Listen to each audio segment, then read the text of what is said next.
Bonjour à toi et bienvenue sur la chaîne Attitude Séduction. Aujourd'hui je suis pas avec n'importe qui, je suis avec Florent que vous avez déjà vu normalement sur certaines de mes vidéos. Et aujourd'hui mesdames on va parler d'une problématique avec Florent qui en concerne beaucoup je pense, comment passer de plan cul à copine. On en parle tout de suite et c'est sur Attitude Séduction. Vous allez toujours avoir un moment de votre vie où vous allez être face à une peur et vous allez avoir un choix. Est-ce que j'agis ou est-ce que je n'agis pas? Les efforts paient toujours. Le travail paie toujours.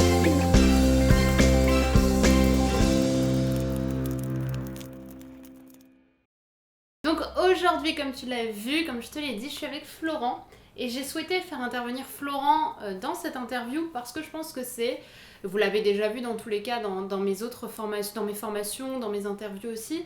Vous avez sûrement noté que c'est un homme qui a eu beaucoup d'expérience avec les femmes. Il a donc une grande intelligence sociale.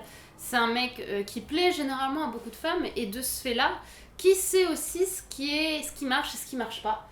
Chez les femmes, qu'est-ce qui est attirant, qu'est-ce qui est moins attirant, parce que évidemment les critères d'attirance changent évidemment selon un peu certaines personnes, mais on reste en général quand même sur des lignes assez communes selon les gens. C'était une très bonne chose de le faire intervenir sur cette problématique de comment passer de plan cul à copine. Donc Flo, première question. Déjà, salut un petit peu tous les gens qui te regardent. Ouais, salut. Pour toi, qu'est-ce qui différencie une relation d'une nuit et d'une relation où tu as envie d'aller plus loin? À partir du moment où tu as passé une nuit avec la personne, tu te rends tout de suite compte si c'est la bonne ou pas. Enfin, moi personnellement, c'est mon cas. Toi, en tant qu'homme, c'est vrai que vous êtes assez binaire ouais, en général. c'est soit elle, on a vraiment un petit coup de cœur, on se dit, bon, il y a peut-être. Soit ça restera en général que sexuel. Ouais, en tout cas, moi c'est comme ça et je pense que la plupart des mecs c'est pareil. C'est-à-dire que nous on se rend compte tout de suite de ça. C'est pas après où on va modifier nos croyances. Nous par exemple on s'attache, c'est ça. On dit que vous savez tout de suite, d'après ce qu'il dit, je dis pas forcément que c'est vrai, si cette fille pourrait te plaire plus tard. Ouais, et alors tout n'est pas lié au sexe évidemment. C'est lié du moment qu'on va passer ensemble en fait, c'est ça, la façon d'embrasser, la regarder nue, voir son visage belle, voir si on a envie de lui donner de l'affection, de l'écouter, de passer du temps avec elle, de la présenter à ses parents, à ses amis. Alors c'est peut-être un peu rapide pour une première nuit, mais on se projette tout de suite assez vite au bout d'une nuit et même si ça se passe pas très bien, je pense qu'on se trompe rarement. Ouais, donc ça veut dire que même si la première nuit n'est pas forcément la meilleure, l'attirance, elle peut quand même être là. Bien sûr, finalement. Bien sûr. Ok, donc ça c'est déjà super intéressant. Et de ce fait-là, en fait, toi, dans les faits, je sais pas, par exemple, une fille avec qui tu vas t'éclater sexuellement, est-ce que ça va jouer sur la suite de la relation, par exemple? Une fille qui peut qui n'hésite pas, on va dire, à être initiatrice, etc. Pour toi, est-ce que ça va jouer dans l'attirance que tu peux avoir pour elle, par exemple? En tout cas, dans l'envie de la revoir, dans l'envie de la revoir, dans l'envie d'à nouveau lui faire l'amour, d'avoir du désir pour elle, oui, clairement, à 100%. Tu peux avoir une nana, si vraiment je fais un comparatif entre deux femmes, une femme qui est, on va dire, plus attirante qu'une autre, mais celle qui est très attirante, finalement, elle est un peu fade sexuellement. Sexuellement, ouais. Et bah, elle va pas du tout me donner envie de la revoir. Tandis qu'une fille qui est pas forcément un canon extraordinaire de beauté, mais qui sait bien y faire, mais qui a son charme et qui sait avoir confiance sexuellement en elle, qui sait être initiatrice, ça peut beaucoup mieux, beaucoup plus jouer en sa faveur. Y a plein une femme qui est très belle, et je pense que tu as dû en connaître, et qui sont pas forcément initiatrices ou qui savent y faire au lit, par exemple. Ouais, c'est ça, c'est sur vraiment savoir y faire, parce que prendre des initiatives, c'est encore... c'est une des parties de savoir-y-faire, mais c'est un global, c'est un global de savoir-y-faire. Il n'y a pas que ça, mais effectivement, pour moi, vraiment, c'est une nana qui me fait kiffer du début à la fin. C'est sûr que je vais la revoir. D'accord, donc pour toi, il n'y a jamais de plan d'un soir uniquement. Si, en tout cas, si l'autre... Non, quand ça se passe bien, et qu'avec la fille, dans tous les cas, tu as eu un minimum de feeling, quoi. Ouais, non, si ça se passe vraiment bien et que j'ai un minimum de feeling, je pense que je vais avoir envie de la revoir. Toi, est-ce que coucher le premier soir, ça a une conséquence sur la suite de la relation? Parce qu'il y a beaucoup de nanas qui couchent le premier soir aussi, parfois sans souci, mais justement quand c'est uniquement pour une nuit, Mais quand le mec leur plaît vraiment, Ok. elles vont pas forcément coucher le premier soir parce qu'elles ont peur d'être jugées. Est-ce que toi, déjà, ça t'arrive de... Ou est-ce que tu ressens chez les hommes cette impression que les femmes ont de se sentir jugées? Déjà, socialement parlant, au lit. Alors oui, au lit, oui. Après, de se sentir jugé par Par la rapport au fait performance, j'entends, par le fait qu'elles Non. couchent le premier soir. Ah, par le fait qu'elle couche le premier soir, oui. Mais pas en duo, c'est-à-dire pas en face à face, pas avec un homme seul. Pour toi, est-ce que tu juges? Mhm. Est-ce que tu sens que les hommes en général, pas toi forcément, mais est-ce que tu sens que les hommes en général ont un jugement sur une femme qui va coucher le premier soir? Parce que la femme, c'est un peu son angoisse de se sentir jugée. Bah, Je pense. je pense. Moi, j'ai pas cette impression maintenant. Moi non plus. Toi non plus? Non, Donc pour toi, c'est l'idée un peu de la nana de... je pense que c'est les mecs un peu arriérés qui font ça. Parce qu'au final, eux, ils font la même chose. Donc je vois pas pourquoi ils iraient juger une nana qui va coucher le premier soir avec un mec qui va lui plaire. C'est pas une nana qui va coucher avec n'importe qui. Donc je vois pas pourquoi est-ce que ce serait D'accord. étrange. Et d'ailleurs, souvent, quand j'étais plus jeune, les filles se justifiaient en m'expliquant que c'était la première fois qu'elles faisaient la première fois avec un mec comme ça, aussi rapidement. Et j'ai l'impression Ah, donc d'être il y un avait peu une différent. vraie pression sociale. Oui, bien sûr. Ouais. À l'époque, c'est pour ça que je disais que Même vraiment à encore l'époque. aujourd'hui, en soi, je pense que Mais moi, je ressens moins maintenant. tu le ressens moins maintenant, ouais. Ouais. Ok. Maintenant, je ressens moins. Alors, peut-être parce que j'ai une façon de faire qui est différente. Avant, peut-être que je le proposais beaucoup plus frontalement et ça faisait beaucoup plus peur. Et j'étais en plus en période de négociation pour ça, alors que maintenant, c'est plus tout le cas. J'ai plus besoin d'en parler. Et par rapport, tu me parlais au niveau du jugement. Ouais. Est-ce que ça va changer au niveau de la relation future ou pas? Pas du tout. D'ailleurs, la plupart de mes copines sérieuses avec lesquelles je me suis mis en couple, ça a commencé sur un plan cul. Alors, certaines le soir même, assez rarement malgré tout, mais ça reste une relation légère de base. Ouais. Et je suis pas parti sur ce jugement-là, bien au contraire, puisque je suis allé plus loin et on est sortis ensemble, on est partis en couple ensemble. Et certaines avaient un certain passé. Moi, j'ai le mien aussi, je vais pas commencer à juger par rapport à ça. Après, certaines vont assumer, d'autres non. Mais je pense que le mieux, c'est de commencer une relation, de se donner, de se donner si l'autre en vaut la peine, de passer du bon temps. Et puis, si ça rate, c'est pas grave. Au moins, vous avez passé du bon temps ensemble. Et justement, là, tu m'as typiquement appuyé sur la thématique de cette vidéo. Tu dis que mon plan cul est passé à copine. Ouais. Qu'est-ce qui fait qu'elle est passée à copine? Ça a été quoi la différence de cette nana par rapport à toutes les autres nanas avec qui tu as couché? Ah bah, on en a parlé tout à l'heure, c'est dès le début en fait, dès le début je me suis rendu compte que j'avais envie de la revoir, vraiment j'avais envie de lui apporter de l'affection, j'avais envie de la câliner, de l'embrasser, de la revoir, de passer du Mais temps par avec quoi? elle. Tu penses que c'est un feeling ou il y avait... C'est son Il attitude, y a plein- c'était son humour? En fait c'est c'était- parce qu'elle collait à mes critères de base, donc il y a des critères subjectifs, Ouais. évidemment, physique, humour, etc. Mais je pense qu'une nana qui va être un peu comme ce qu'on nous a appris à l'école, tu vois, une nana qui va prendre un peu soin de son homme, de son foyer, qui prend soin d'elle, qui est polie, qui est ambitieuse, qui est juste, tu vois, une femme maman, limite. Une femme qui a la tête sur les épaules. Une femme C'est un peu ça. vers laquelle tu as envie de te projeter comme une future femme, voire une future mère de ton enfant. Tu vois. D'accord, donc toi tu vas Quelqu'un qui est carrément... rassurant. Tu vas assez loin quand même. Ouais, mais je trouve ça assez rassurant en fait. Ouais. Tu vas pas te poser avec une nana qui est complètement immature et qui passe sa vie à sortir en boîte. Moi personnellement, si je fais le comparatif entre un plan cul et une nana lesquelles c'est un plan cul mais qui va me projeter, c'est une nana qui va être un peu plus assez sérieuse. Tu vois. Ouais. Enfin, Ouais.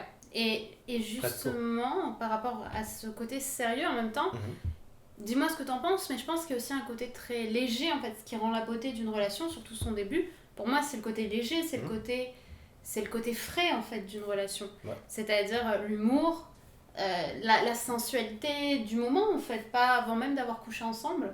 Pour moi, il y a ce côté, on se séduit, on est léger, on s'amuse et on vit l'instant présent.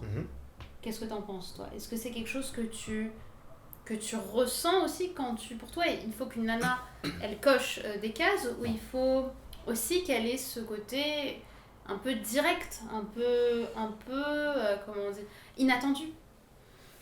il faut forcément que ce soit inattendu, sinon c'est pas amusant. Si tu tombes sur quelqu'un où tu sais déjà d'avance ce qui va se passer, c'est pas amusant.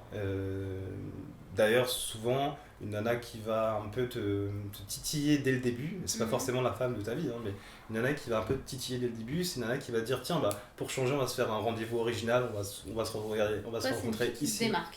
Voilà, elle va prendre l'initiative. Et puis, même, je sais pas si on parle de site de rencontre par exemple, et ben une nana qui va pas faire un simple en passivité à répondre aux messages de l'homme, mais qui va prendre les devants et qui va être un peu originale, qui va poser des questions un peu différentes. Moi j'ai des nanas qui me posaient un peu, à moitié des questionnaires un peu originaux, d'autres qui me proposaient Des des questions, lieux. peut-être pas des questionnaires. Non, je te jure, c'était un questionnaire. C'était une enquête. Mais c'était très marrant en fait, c'était un jeu, elle m'a proposé ça sous forme de jeu et on se faisait ça chacun notre tour. Oui, donc il y avait un côté. C'était un animal, enfin, tu C'était vois, pas, vraiment la un meuf truc. le prenait pas au sérieux. Pas comme du tout, son âme. pas du tout. Donc le conseil clé, on va dire, pour une femme un petit peu pour toi, qui se démarque pour passer de pur plan cul à copine, c'est une nana qui va justement se démarquer, qui a son caractère et qui n'ose pas, et qui ose, pardon, tenter des choses qui vont pas forcément plaire à l'autre. Ouais, Elle reste pas surtout- dans la facilité. Voilà, mais ça pour moi c'est en second plan. Le premier plan, vraiment, comme je le précisais tout à l'heure, c'est vraiment une femme qui va être rassurante, Rassurante, être- ouais. pas forcément stable professionnellement parlant, mais qui va être stable dans sa tête, qui va te rassurer, tu vas te dire ouais, j'ai envie de la câliner, j'ai envie d'être là pour elle Ouais. parce qu'elle va être là pour moi, et pas une nana qui va être un peu furtive où t'as pas confiance en elle dès le départ. Plus D'accord. dans ce... Et est-ce dans ce que plan. justement tu as justement ce côté rassurant à côté de ça? Je sais pas comment ça s'est passé avec ton ex-copine notamment, mais est-ce qu'il n'y avait pas aussi le fait de te dire qu'il y a le fait qu'il y a ce côté rassurant et à côté de ça au lit, c'est cool. C'est-à-dire que c'est pas forcément rassurant, ça peut être comme un coup d'un soir hyper passionnel, mais t'as la stabilité derrière et t'as le caractère un peu social derrière de la nana. En fait, tu te sens un peu privilégié d'être au pieu avec elle, d'avoir cet instant où elle est sexy Mhm. pour toi et où derrière, quand la vie va reprendre, elle va retrouver un côté un peu plus sage aux yeux des autres. Ah bah oui, oui, ça c'est... C'est un vrai oui, ça. Ah oui, non mais 100%. Évidemment que si elle te montre ce côté salope, Mhm. c'est le terme, il faut l'employer, il faut pas avoir l'employer au Mhm. lit. Au lit, on peut être C'est comme pas ça. mal. On peut être Ouais. salope, il faut même être salope. Et ce côté salope qu'elle va montrer avec son copain, donc avec moi en l'occurrence, évidemment qu'il faut qu'il reste dans le cadre de l'intimité, de Mhm. notre intimité. Si elle montre ce côté salope à des aspects extérieurs, oui, je vais pas être rassuré, oui, je vais peut-être Mhm. perdre confiance alors que peut-être pas forcément me T'as tromper. envie de te sentir privilégié. Bien sûr. Ah, ça c'est Exclusif. marrant, j'en parle, Bien c'est sûr. exactement ce que je dis dans la formation Reine du sexe, ou par rapport à ce que recherche un homme en premier quasiment, même si j'explique pourquoi et comment le faire après, comment montrer à un homme qu'il est privilégié pour le rendre au contraire plus accro, c'est pour moi une des premières choses que recherche un homme chez une femme. C'est de se sentir privilégié par rapport aux autres hommes. Bien sûr. Et vous même d'ailleurs. Oui, c'est sûr, mais Ouais. chez les hommes, il y a aussi un côté un peu égo, qui est un peu lié à l'ego. Il a envie de se sentir un peu plus puissant. La femme a plus envie d'avoir le meilleur homme possible pour, non pas par ego, pour se sentir plus forte que sa copine, mais pour elle, être bien dans son cœur, entre guillemets. Pour l'homme, j'ai l'impression que c'est quand même un peu plus égocentrique. Il a envie de se sentir un peu le plus privilégié, le plus c'est le possessif, enfin c'est la sienne quoi, exactement. Et c'est pas celle du voisin. J'avais une dernière question aussi. Dis-moi. Pour toi, le secret finalement, ce serait pas au début d'une relation, quand justement on a envie de passer de plan cul justement à copine. Je sais qu'il y a beaucoup de femmes qui ont tout de suite envie de mettre les choses au clair, de se dire bon, on va se mettre ensemble maintenant, ou qu'est-ce qu'on devient, qu'est-ce que tu recherches, etc. Ouais. Donne-moi ton avis là-dessus. Est-ce que c'est une bonne chose, ou est-ce qu'au final, l'idéal, ce serait pas de ne pas mettre de mots, au contraire, sur un début de relation, de pas trop savoir, de voir un peu où le vent va vous mener aussi, ou bien est-ce qu'il faut tout de suite mettre les choses au clair? Alors pour moi, la réponse elle est Évidente. évidente. Je déteste rentrer dans les cases et je déteste Ouais, mettre je suis des mots. d'accord. Je déteste qu'on mette des mots là-dessus, c'est-à-dire qu'est-ce qu'on est alors? On est des amis, on est des plans cul, on est un couple. Et puis en fait, il n'y a que 3 solutions limite. Des fois, ils vont trouver des 3,5, Mhm. des entre-deux. Et pourquoi à chaque fois c'est rentrer dans une case? Et moi d'ailleurs, la meilleure solution, la meilleure façon de rassurer une femme, et je pense que la meilleure façon de rassurer aussi un homme, je pense que c'est pareil, c'est juste de rien dire, de dire écoute, on peut se rencontrer, on s'entend bien, on peut se revoir. dès qu'on se revoit, il se passe ce qui se passe, on verra bien. Ça se trouve, on va juste boire un verre et puis basta, on se reparlera même En plus. fait, Peut-être qu'on va se replaire, on va se revoir, on verra bien. Voilà, c'est un peu ça. Je suis complètement d'accord. C'est vrai que j'ai beaucoup de clientes au début qui se posent des questions et elles ont envie de se protéger là-dessus. Hein. C'est normal aussi, hein, quand on ne sait pas, de vouloir tout de suite avoir un contrôle sur la relation. Et savoir vers où elles veulent aller. Sauf que pour moi, tu passes notamment de plan cul à copine parce que les choses sont tombées comme ça, entre guillemets aussi. Oui. Je pense que la pression sociale masculine, elle est un peu à l'opposé de la pression sociale féminine, dans le sens où l'homme va avoir beaucoup plus de pression à ce qu'on lui enlève sa liberté, tandis que la femme a plus dans sa pression, il faut au contraire qu'elle soit plus en couple plus rapidement, entre guillemets. Combien de femmes disent pas je suis toujours pas en couple, l'horloge biologique, machin. Et chez les mecs, les hommes, j'ai noté qu'au contraire, leur pression c'est de perdre leur virilité. Autant la femme attend l'enfant, autant l'homme veut avoir le plus de descendance possible, entre guillemets, et aller chez le plus de femmes possible. Puis même la virilité, c'est de contrôler, c'est de se sentir libre. Et à partir du moment où on se sent étouffé, on se sent presque castré, et du coup on perd cette virilité. Et c'est pour ça que la plupart des mecs fuient ou vont faire des conneries ailleurs. Il faut pas les enfermer. Que ce soit en couple ou en début de relation, c'est pareil. Il faut pas enfermer, il faut pas étouffer l'homme, parce que nous on est vraiment des chasseurs, comme tu dis souvent. Un peu chasseurs, c'est-à-dire on est des animaux sauvages, on a vraiment besoin d'être domptés. Vous êtes les meilleurs pour ça, on a derrière cette espèce j'en parle dans Reine de Sexe, exact. Cette espèce de silhouette de chasseur, en fait on a un vrai cœur et j'ai vu plein de mecs pleurer pour pas grand chose. Pour une femme, notamment. Bien sûr, non mais surtout pour les femmes. Mais il faut savoir comment le faire. Il faut y aller tranquillement, il faut les laisser. Il y a quand même, je trouve, des bons tips à avoir. J'en parle justement dans Reine du Sexe, c'est comme ça notamment que j'ai eu certains de mes partenaires qui étaient de base des chasseurs, hein, comme tu le dis. Je les ai eus. J'ai réussi entre guillemets à les dompter grâce à des petits tips, des petites méthodes, des petits points, des petites phrases, des petits mots par-ci par-là, des messages un peu particuliers dont je te parle dans Reine du Sexe. En général, c'est vrai que pour moi, si je devais un petit peu conclure avec toi, je dirais que oui, pour moi, un des secrets pour passer de plan cul à copine, c'est de faire en sorte que les choses arrivent sans mettre de mots dessus, finalement. C'est viens aujourd'hui, je vais pas directement chez toi, on se fait un resto avant, par exemple. C'est savoir utiliser aussi sa féminité pas que pendant l'acte sexuel. C'est savoir l'utiliser avant. C'est très très con, mais moi je me souviens d'un épisode avec un mec avec qui justement au début c'était que purement sexuel, où on avait pris des McDo le soir, on avait mangé chez lui et après j'avais dormi chez lui. Et le lendemain, en partant, il dormait encore parce que moi je devais me lever plus tôt, j'avais pris les McDo et je les avais mis à la poubelle, tu vois, c'est rien du tout. Mais le mec m'avait quand même dit par message, c'est adorable d'avoir pris le McDo, tu vois. Pourquoi ? Parce que c'est... Là tu me fais penser à d'autres choses alors du coup. Où il y a des nanas qui viennent et qui me font la vaisselle, on a mangé le soir et naturellement elles viennent... elles nettoient les assiettes qu'on a salies alors que j'ai payé le repas, machin. Il y a des choses un peu naturelles qui sont plaisantes. Alors évidemment, la féminité... elles vont plier les draps du lit si... des petites choses un peu bêtes, mais qui se démarquent. C'est pas que du cul, il y a une personne... Une serviette, elles vont la mettre à la salle, des choses... Ça sous-communique qu'il y a une femme humaine qui a sa vie derrière. C'est pas un objet que sexuel. C'est vrai. Est-ce que tu as un dernier conseil, Flo, à donner avant la fin de cette vidéo? Un petit dernier conseil, juste la petite chose qu'il faut retenir, c'est si vous voulez passer de plan cul à une relation un peu plus longue, de jouer sur la séduction. N'oubliez pas la séduction, c'est-à-dire que même un plan cul, vous pouvez le séduire. Alors, il faut réussir à le séduire en ayant couché à l'après-coucherie. C'est compliqué parce que vous vous dites que le mec il a eu ce qu'il avait à avoir. Donnez-lui pas tout d'un coup, essayez de continuer à jouer avec lui, essayez de voir s'il est câlin, s'il est attentionné, soyez-le avec lui aussi, et jouez vraiment subtilement à la séduction, et petit à petit vous allez réussir. Quoi. Oui, bien sûr, il faut que ça palpite, il faut qu'il ait envie de vous revoir, et qu'il ne vous propose pas tout le temps de vous voir chez lui ou chez vous, que des fois il vous propose de boire un verre extérieur ou de voir ses amis, ça commence à être bon.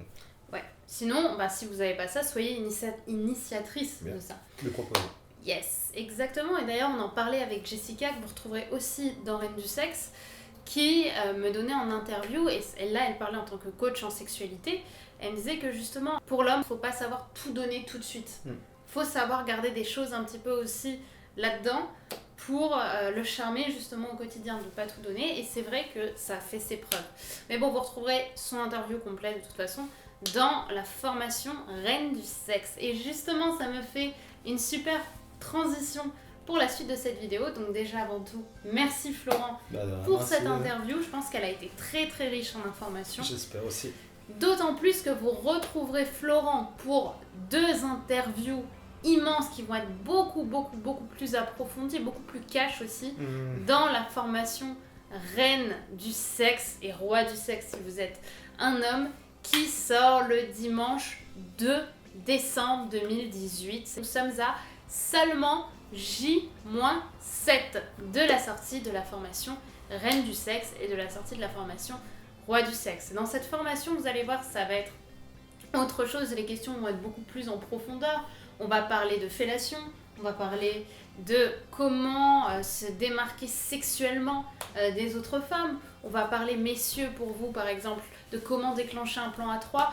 Bref, je vous en parlerai, on vous en parlera dans la formation Roi du Sexe, dans la formation Reine du Sexe, dans laquelle il y aura une grosse interview à ce sujet. En tout cas, je te remercie d'avoir regardé cette vidéo. Si ce n'est pas déjà fait, n'oublie pas de télécharger ta formation gratuite, les 3 clés pour savoir si un homme, ou les 3 clés pour savoir si une femme a envie de coucher avec toi. Les liens sont en description.